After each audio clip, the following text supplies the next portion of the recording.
Well, if you saw the e-bulletin, you know what I'm up against here.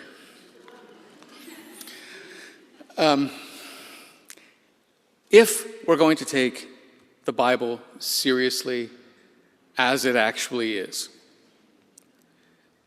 then we should be honest about what we find there and have the courage to face it. That's the premise of the sermon series we're embarking on this year, with the goal of looking at some of those wild and undomesticated Bible passages, the monsters under the bed, the ones that aren't nice, the ones that don't end up on inspirational t-shirts and mugs and greeting cards and other Christian merch. Where these passages are brutal and disturbing, we will say so. And if after some digging there are nuggets of beauty and good news, we'll talk about that too. And please remember, we are not under any obligation to like everything we find in the Bible. It's not all there to be enjoyed. It's not even all there to be imitated. Some passages are valuable precisely because they disturb us, provoke us, push us to face hard questions, and to think more deeply about God and the world and what it means to be human. This morning's monster under the bed is a big one. It's the story of God telling Abraham to sacrifice his own son, Isaac. I wish I could tell you this is going to be a lighthearted, funny, entertaining sermon, but it's not. I'll start by reading the story to you. That'll take less than 5 minutes, and then we'll talk about it, by which I mean I'll talk about it.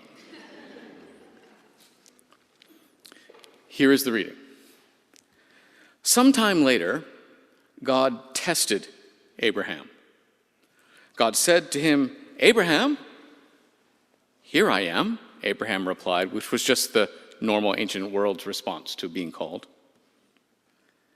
Then God said, "Take your son, your only son, whom you love, Isaac, and go to the region of Moriah.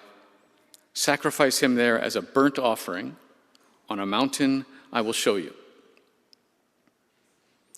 Early the next morning, Abraham got up and loaded his donkey. He took with him 2 of his servants and his son Isaac. When he had cut enough wood for the burnt offering, he set out for the place God had told him about. On the 3rd day, Abraham looked up and saw the place in the distance. He said to his servants, "Stay here with the donkey, while I and the boy go over there. We will worship, and then we will come back to you." Abraham took the wood for the burnt offering and placed it on his son Isaac, and Abraham himself carried the fire and the knife.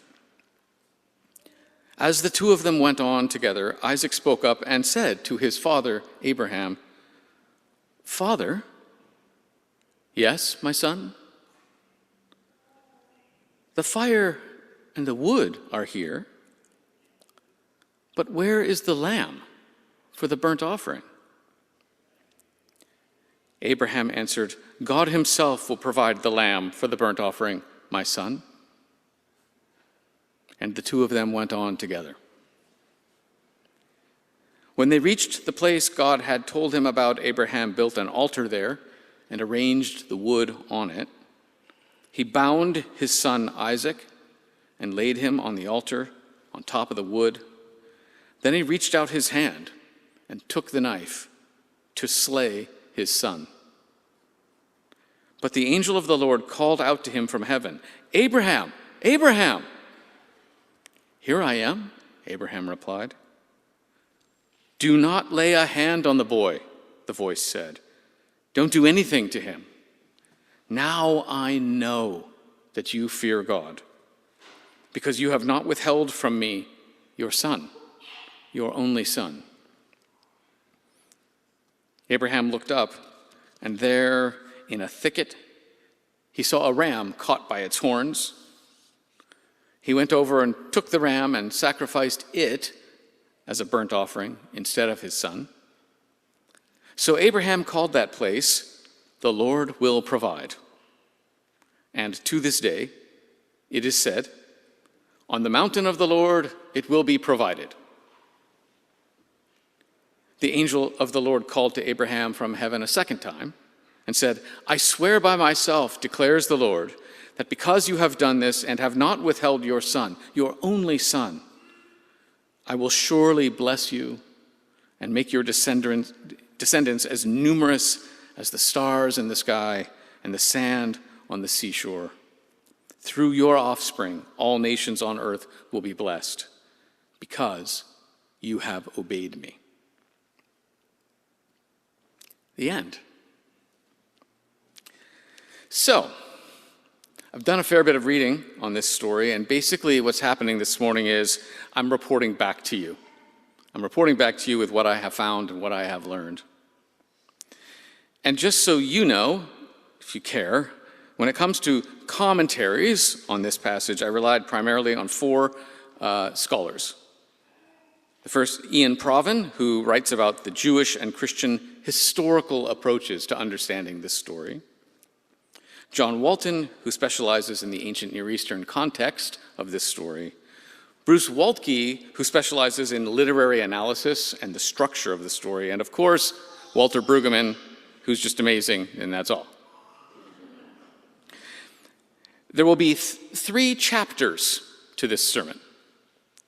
The first chapter is named Repulsive, and the name speaks for itself. We're going to be acknowledging the horror in this passage. Chapter 2 is named Interesting, and in that we'll explore the aspects of the story that aren't really negative and they're not really positive, but they're somewhere in between along a spectrum from disturbing to encouraging. The third chapter is called Beautiful, because believe it or not, there really are some beautiful things in this story, but most of them are lost to us through the process of translation into English. So, chapter 1, Repulsive. It's not difficult to find material for this chapter. The very idea of child sacrifice is repulsive, of course. Although child sacrifice maybe won't be right, Isaac is probably significantly older than child if he can carry all that firewood. But it doesn't matter how old Isaac is or isn't, it's disgusting, repulsive, thoroughly awful in every way. How could God possibly even suggest doing this? The text says God is testing Abraham. But child sacrifice? That's the test? Honestly, it seems like Abraham should have said no to pass this test. I realize you're God and everything, but no. Instead, Abraham says, okay. And when it becomes obvious Abraham really means it, God is pleased. How could God possibly be pleased? So then God says, never mind, I take it back. And this is the only time in the entire Bible that God issues a command and then takes it back before it can be carried out. I suppose we should be grateful that God took it back. But why is God messing around with a commandment like this in the first place? Because, and there doesn't seem to be a way around this next statement, by issuing this command to Abraham, God is contradicting God. The very God who promised to bring Abraham security through Isaac is now about to bring chaos through the loss of Isaac. The very God who provided the miraculous birth of Isaac has now ordered his death. The God who, well before Abraham had any children, said, "Go to the land I will show you," as part of an amazing promise, has now said, go to the mountain I will show you, to wreck that promise. Because losing Isaac means, for Abraham, losing the covenant. Even the great sort of Christian thinkers of the past, like the reformers Luther and Calvin, were flabbergasted by this command of God in this story. Luther, copying me 500 years in advance, said, with this command, God contradicts God. I didn't get that from him at all. Calvin said that in this story, the promise of God and the command of God are in conflict. Modern-day biblical scholars echo these thoughts. In fact, here are two of the scholars that I spent time with. John Walton says, we are filled with questions, and the text does not offer answers, which is a polite way to put it, I think. Bruce Waltke is more blunt. He says, God's command teeters on the edge of morality. So, we've named these horrific things. Let's move on to chapter 2. Interesting. And this chapter is the longest of the three, just so you know how to pace yourself. It feels a bit strange to say this, but I think as we move into the more ambiguous chapter, interesting, maybe it's the right place to say it. A big part of the reason this story is so compelling, so brutal, so memorable, so repulsive, is that it's really good writing. Much as we don't like the content, it's really good writing. As one example, the pacing slows way down. In the parts where we just want to shout, no! It slows way down. When they reached the place, Abraham built an altar there. He arranged the wood on it. He bound his son Isaac. He laid him on the altar, on top of the wood. Then he reached out his hand. He took the knife to slay his son. Can you feel how it's slowing down? And you're thinking, stop, stop, stop, stop, stop. Also, the story, if you were to go back and look at it, it's in Genesis chapter 22. The story keeps repeating the words son and father way more than is necessary to emphasize what is at stake here. And just to make sure our hearts are thoroughly broken, the story begins with God saying, take your son, your only son, whom you love, Isaac. And by the way, I actually edited this out. I'm putting it back in. I'm overturning my own veto. Most people believe that things like God's only begotten son in John 3:16 and the number of times that shows up in the New Testament was a direct reference to this story, because that's where it shows up in the Old Testament. Your son, your only son, whom you love. So the pathos of this story is what the New Testament writers are hinting at, is the pathos in God's own heart. The writing is so good, it's as if the power and art of this writing were designed to repulse us powerfully, emotionally. So let's pay closer attention to this great writing just for a little bit. And I want to start at the very beginning. It's a very good place to start. If you can picture me wearing curtains, frolicking about in Austrian mountains, that's what I had in mind. So here's the first thing that gets lost in translation. The NIV text begins with the innocuous and boring, sometime later, God tested Abraham. But it's not really what it says in the Hebrew. A more accurate translation of the Hebrew is this. It's a bit clunky, but here it is. And it came to pass after these things that God tested Abraham.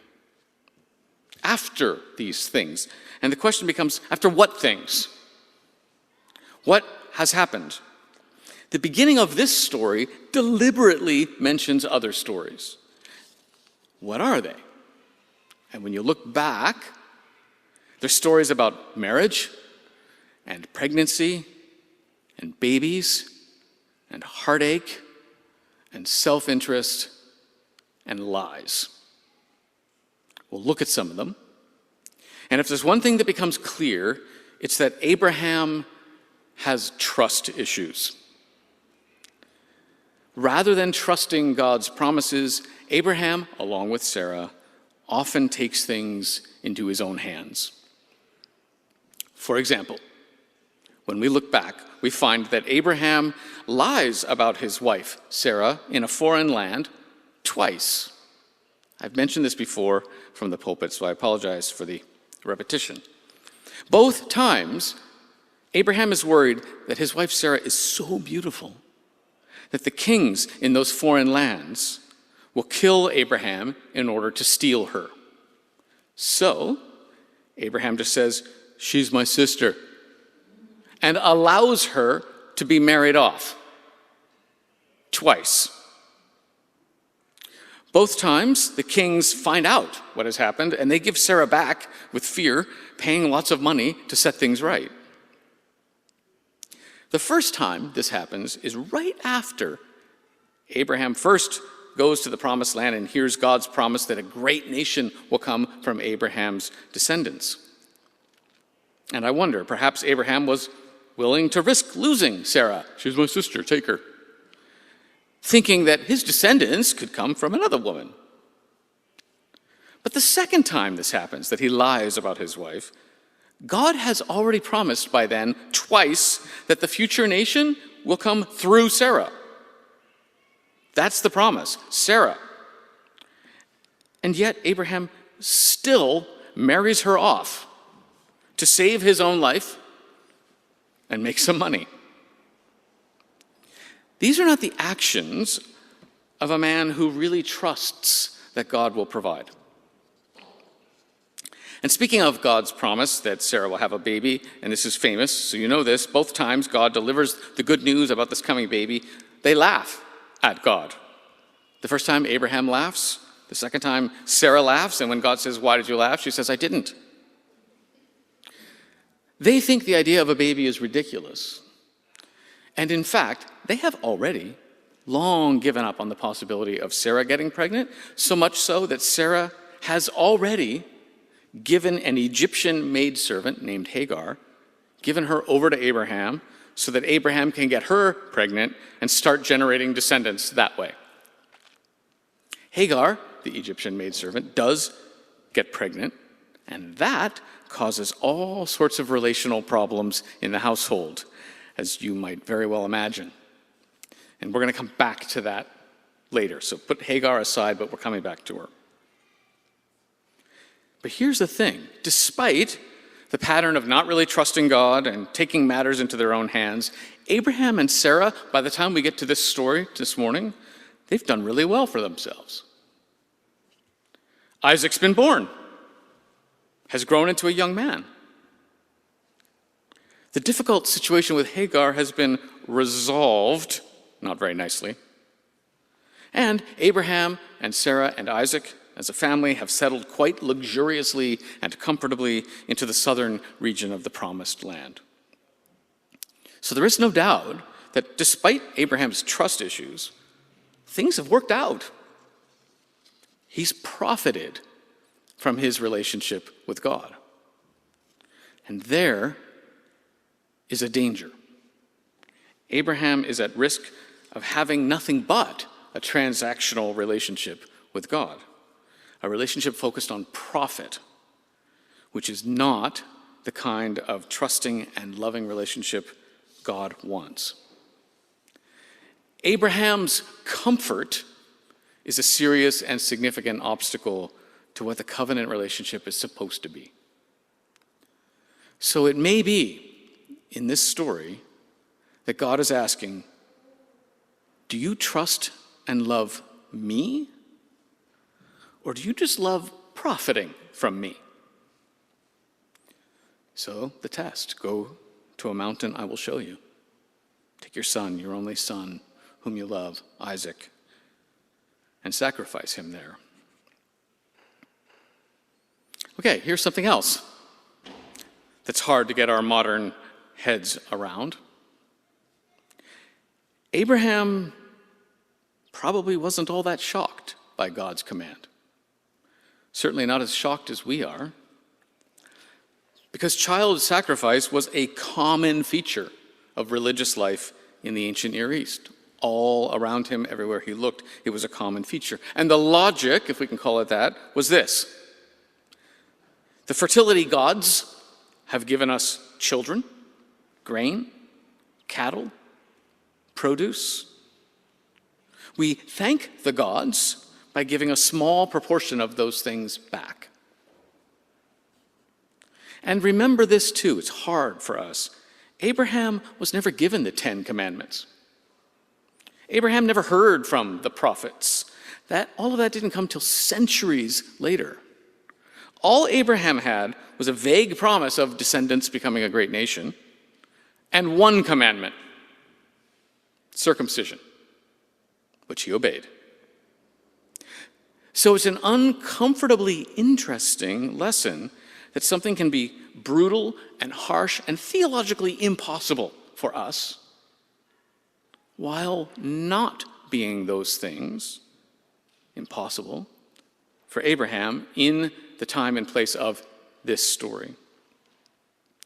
But it gets even more complicated, because this story was put in the written form we have today, centuries and centuries after the time of Abraham, well after the 10 Commandments and all sorts of biblical commands not to participate in human sacrifice. So why did the authors include this story?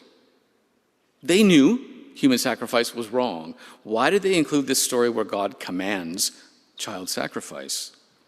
And for that, we have to pay careful attention again to the really good writing. And we're going to once again notice something at the very beginning. And it came to pass after these things, we've talked about that God tested Abraham. And this is a wink to the audience. This is a literary device called dramatic irony. And it means that we, the readers, the listeners, we know something that a character in the story does not know. We know, right from the start, that this is just a test. It's not a real command. But in the story, Abraham doesn't know that. So again, when the story was put into the written form we have today, everybody knew God did not want human sacrifice of any kind. So this uncomfortable story was preserved, but with an opening sentence that says, essentially, again, wink, wink, don't worry, it won't happen. In my last sermon, I pointed out that the biblical flood story is a bit of a literary Trojan horse. God enters into the typical ancient Near Eastern flood story pattern and then dismantles it from the inside. Because the ending of the Genesis flood story is there will never be a flood. So the flood story is an anti-flood story. Likewise, by using dramatic irony and winking at the listeners at the beginning of the story of Abraham and Isaac, along with this startling fact that this is God's only command that is taken back, the authors are they're doing the same thing. They're entering into a typical ancient Near Eastern child sacrifice story pattern, and then they are dismantling it from the inside. Because the end of this story is, don't do it. And one last point in this interesting chapter.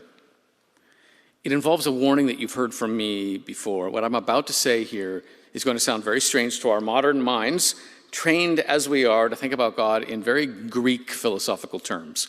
All-knowing, all-present, all-powerful, never-changing. Yeah, well, you can throw those things out. Because after Abraham passes this brutal test, I want you to notice what God says. Don't lay a hand on the boy, the voice said. Don't do anything to him. Now I know that you fear God, because you have not withheld from me your son, your only son. Now God knows. That sentence pretty clearly implies that God didn't know it before. God learned something And we see that words wouldn't have been enough for God. God didn't want to be told about Abraham's trust and love. God needed to experience it. And then God knew.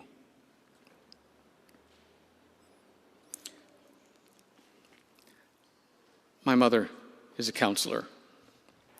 She once told me about a couple she was counseling. She waits decades to tell me stories and then changes things enough that nothing is given away. I'm sorry to stereotype, but he was an engineer, the man in this couple. So this may be unrelated, but he was also emotionally paralyzed. And she said to my mother, he never says that he loves me. Like, we've been married so long, he never says that he loves me. And he said to her, I told you I loved you when we got married. If anything changes, I'll let you know.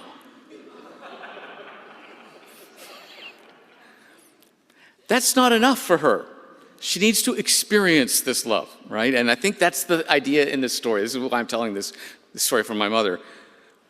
God didn't just need words from Abraham, like, oh no, Abraham saying, yeah, God, this is great.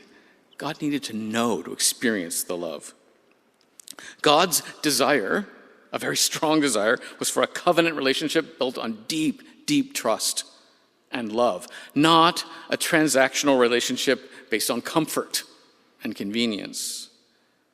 And all of this sort of ambiguous talk about God's character, which I'm not resolving for you, brings us to the final chapter, which is titled Beautiful. And believe it or not, there is some beauty to be found in this harsh and brutal story. And for that, we're going to need to return to Hagar, the Egyptian maidservant who gets pregnant with Abraham's first son, who is not Isaac. And we're talking about her. We're talking about Hagar, the Egyptian maidservant, because, remember, at the beginning of this story that we're studying this morning, our attention is called deliberately to the stories that have gone before. And the Hagar story is a major one of those stories. So, and again, this seems easy to predict, Hagar's pregnancy caused problems in the home. Hagar, who was pregnant, looked down on Sarah, who was not. Sarah appealed to Abraham to do something about this. Abraham said, well, she's your servant. Do what you want. So Sarah began mistreating Hagar. It got so bad that Hagar, even though pregnant, just ran away into the desert. And while she was resting by a spring, an angel of God appeared to her and encouraged her to go back. The angel promised her that her descendants, through the baby that was in her womb, her descendants would be too numerous to count. I wonder if that promise sounds familiar to you. Hagar was overwhelmed with gratitude and said, you are the God who sees me. You are the God who sees me. And I want you to remember that phrase. Just kind of put it on in the background. Later, after Hagar's boy, named Ishmael, was born, after he's grown into a young man, Sarah once again just can't take it. She begs Abraham to send Hagar and Ishmael away, which Abraham does. That's the resolution to the problem. Hagar and Ishmael don't do very well in the desert, though, this time, and they're dying of thirst. When God's voice comes from heaven, encouraging Hagar yet again, God says, I will make Ishmael into a great nation. And again, I wonder if that promise sounds familiar. Then God miraculously provides a well, and Hagar and Ishmael are revived and saved, and then they flourish in the desert. That happens in the chapter just before our story this morning. So it would have been in the original listeners' minds quite actively when our story begins with, and it came to pass after these things, that God tested Abraham. And God tests Abraham, etc., till Abraham sacrifices the ram instead of Isaac. And then we read this. So Abraham called that place, "The Lord will provide." And I want you to put that thought on the other back burner. So you've got Hagar, the God who sees me, on one back burner, and you've got Abraham saying, the place is called "The Lord will provide." And we're going to end this beautiful chapter with two things that literally get lost in translation. You know, we use that phrase, but this is for real. The first is in, and bear with me here, I believe that the payoff will make this worth it. Just trust. And then if I break your trust, be bitter.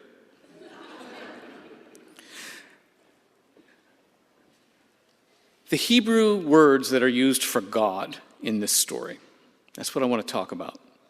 There are two different Hebrew words that are used, which is not unusual. One is translated God, and the other is translated Lord. Again, it's not unusual.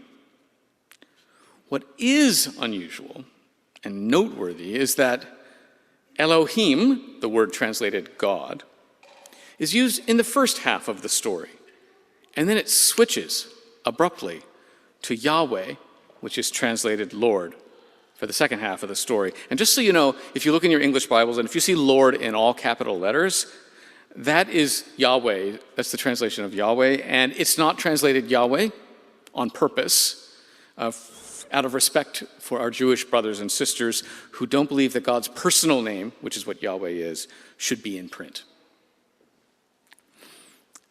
So, Elohim, God, is more of a generic, distant, cosmic, supremely powerful term for God. When we think about God that way, we use the word Elohim. Well, Yahweh, translated Lord, all capitals, is the personal name of God that was revealed to Moses at the burning bush. And throughout the Old Testament, commands that really get to the heart of who God is personally, those commands are often followed with, "I am Yahweh." And those commands usually involve treating the vulnerable with dignity. That is what Yahweh is like, we are shown in these texts. Concerned to protect and care for the needy. That's the kind of love that is in the heart of Yahweh. So here's the big payoff.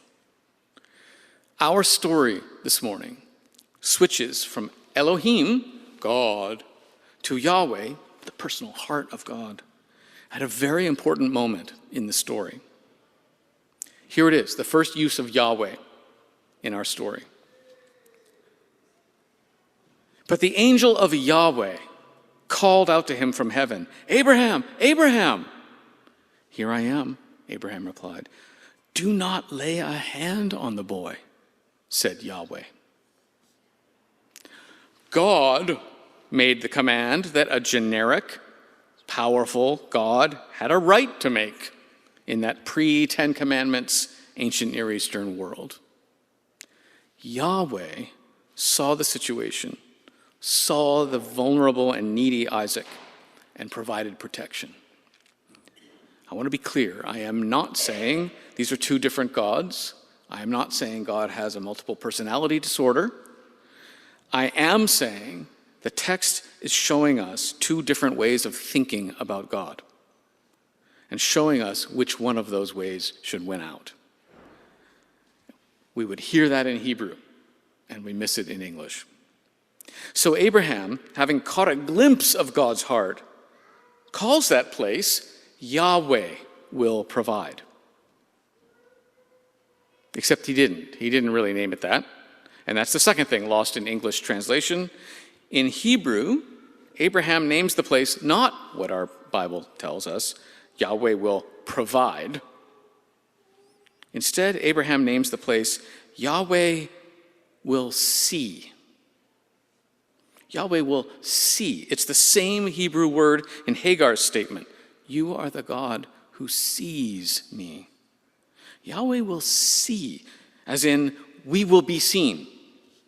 As in Yahweh will see us. Yahweh sees things through. Yahweh will see to it. We still kind of use the word see that way ourselves. You can understand why the NIV has just chosen to translate it Yahweh will provide. It's shorter. It carries the same meaning. But the original Hebrew listeners heard Abraham say, Yahweh will see, right after hearing Hagar say, you are the God who sees me. And it's much more powerful to hear that connection, especially when you know that in Hebrew, wordplay and connections like that were profoundly important. What is God like? Yahweh is the God who sees, who cares, who protects. And in the story of Hagar, the Egyptian maidservant who becomes the matriarch of the Ishmaelites, in her story, we learn that Yahweh is the God who sees and cares and protects even those people who are outside the Israelite covenant. This is profoundly significant. And it makes it not very surprising at all that much, much later in history, a baby will be born in a manger with the promise to be called Emmanuel, God with us, the God who sees us, who sees all of us. So, epilogue. Is the story of Abraham and Isaac on the mountain brutal and disturbing and repulsive? Yes. Is the story really well written so that it's even more brutal and disturbing and repulsive? Yes. But it's also true that there's a lot of interesting stuff here. Abraham wouldn't have been too awfully shocked by God's request, and he knew of no commandment against it. By the time the story was written in the form we have today, though, everyone knew that God forbids any kind of human sacrifice, so the authors start the story with a wink, letting us know that what Abraham doesn't know in the story, this is only a test. And of course, God will not allow the sacrifice of Isaac to take place. Which means that we, the listeners, are stuck in the middle, in the tension between Abraham's original perspective and our later, more informed perspective. And that tension makes us think. Plus, it's also true that Abraham might not have been in his relationship with God for the right reasons. Things had worked out for him, even though he had not been trusting God very well. His comfort was his danger.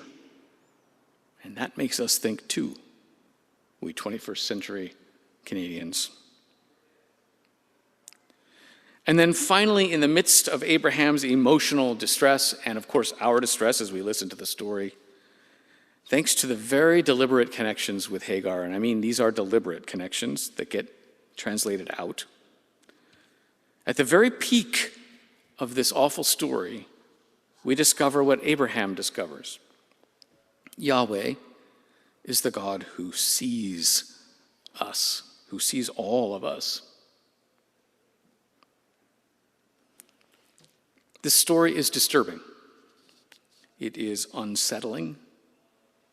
It's powerful. It's beautiful. Our thoughts are provoked. I don't know if you've ever thought about that term, thought-provoking. It's not comfortable to be provoked. Our thoughts are provoked. May God guide our reflections. That's all we can say in humility. Amen.